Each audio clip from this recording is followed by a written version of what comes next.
भारत देश में कई सोशल मीडिया प्लेटफॉर्म अपनी बात कहने के लिए इस्तेमाल किए जाते हैं और इसमें सबसे ऊपर जो नाम आता है वो आता है ट्विटर का। जी हाँ, ट्विटर एक ऐसा सोशल मीडिया प्लेटफॉर्म है जहां पर राजनेता से लेकर अभिनेता तक अपनी बात जो है लोगों तक पहुंचाते हैं। यानी एक तरीके का ऑफिशियल तरीका होता है अपनी बात एक प्लेटफॉर्म से दूसरे प्लेटफॉर्म तक यानी जनता तक पहुंचाने का। और अब इसी ट्विटर को लेकर एक बड़ा खुलासा आपको बता दें, जैक डोर्सी ने किसान आंदोलन के दौरान सरकार ने ट्विटर को बैन करने की दी थी धमकी। इतना बड़ा खुलासा जैक डोर्सी ने किया है। आपको बता दें, 13 महीने तक दिल्ली की सड़कों पर चला किसान आंदोलन, जिस पर खुद कई आरोप लगे थे। सरकार की तरफ से कई कोशिशें की गई थी कि किसान आंदोलन को किसी ना किसी तरीके से बदनाम किया जा सके, उसको खत्म किया जा सके। और अभी इसी किसान आंदोलन के दौरान किस तरीके से सरकार ने ट्विटर को यानी ट्विटर पर मौजूद कुछ अकाउंट्स को बंद करने की सिफारिश की थी। जैक डोर्सी अपने बयान में कहते हैं कि किसान आंदोलन के दौरान कई ट्विटर अकाउंट्स को ब्लॉक करने की बात लगातार सरकार ने की थी और उनमें वो अकाउंट्स थे जो सरकार की आलोचना करते थे, यानी सरकार के खिलाफ अपनी बात रखते थे। और कुछ पत्रकार भी थे जो लगातार सरकार की खिलाफत अपनी बात में किसान आंदोलन के दौरान करते थे।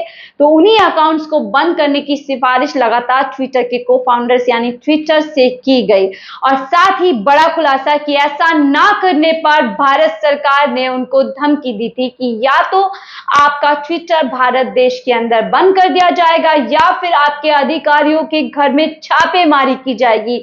जी हाँ, ये बड़ा खुलासा खुद ट्विटर के को फाउंडर ने किया और इसको लेकर अब राजनीति तेज हो गई है। और सीधी सीधी प्रतिक्रिया इसमें सीएम केजरीवाल की आती है, जो कहते हैं किसान आंदोलन को रोकना गलत। केजरीवाल यानी कि जिस तरीके से ये खुलासा हुआ है कि ट्विटर अकाउंट बैन करने की बात, सवाल उठता है कि क्या सरकार उन दिनों किसान आंदोलन को खत्म करना चाहती थी?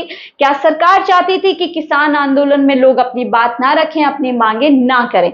इसी को लेकर देखिए, केंद्रीय मंत्री राजीव चंद्रशेखर कहते हैं, जो भाजपा सरकार में केंद्रीय मंत्री है, वो कह रहे हैं ट्विटर पूर्व सीईओ के आरोपों पर कह रहे हैं कि ये आरोप पूरी तरीके से निराधार हैं, यानी कि झूठ हैं। और कह रहे हैं जैक डोर्सी ने साफ झूठ बोला है। शायद ट्विटर के इतिहास के उस बहुत ही संदिग्ध हिस्से को मिटाने की एक कोशिश है।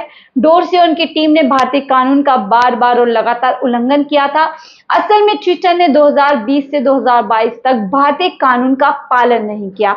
डोर्सी के दौरे में ट्विटर को भारतीय कानून की संप्रभुता को स्वीकार करने में दिक्कत थी, यानी कि आरोप वापस से यहाँ पर जैक डोर्सी पे लगा रहे हैं कि उन्होंने काफी नियम को तोड़े और उन्होंने जो है यहाँ पर कानूनों का उल्लंघन किया, जिसके चलते आज वो भारत सरकार पर इस तरीके के आरोप लगा रहे हैं। इनमें कितनी सच्चाई है कितने ये वक्त बताएगा, लेकिन देखिए साथ ही कपिल सिब्बल जो कि राज्यसभा के सांसद हैं, उनकी प्रतिक्रिया भी आ गई है। वो कह रहे हैं जैक डोर्सी झूठ क्यों बोलेंगे। जी हाँ, जैक डोर्सी का भारत से कोई लेना देना नहीं है। वो ट्विटर के सीईओ हैं और साथ ही पूर्व सीईओ है, साथ ही भारत की राजनीति से उनसे कोई लेना देना नहीं है। यानी लगातार यहाँ पर कह रहे हैं, सीधा सीधा मोदी सरकार पर निशाना लगा रहे हैं, क्योंकि भारत के अंदर जब जब विपक्ष कोई भी बात करता है तो यही कह दिया जाता है कि वो सरकार को बदनाम कर रहे हैं, सरकार की जो है कहीं ना कहीं उनकी बेइज्जती कर रहे हैं, या दूसरा फिर कह दिया जाता है कि भारत का अपमान किया जा रहा है। ऐसे आरोप लगातार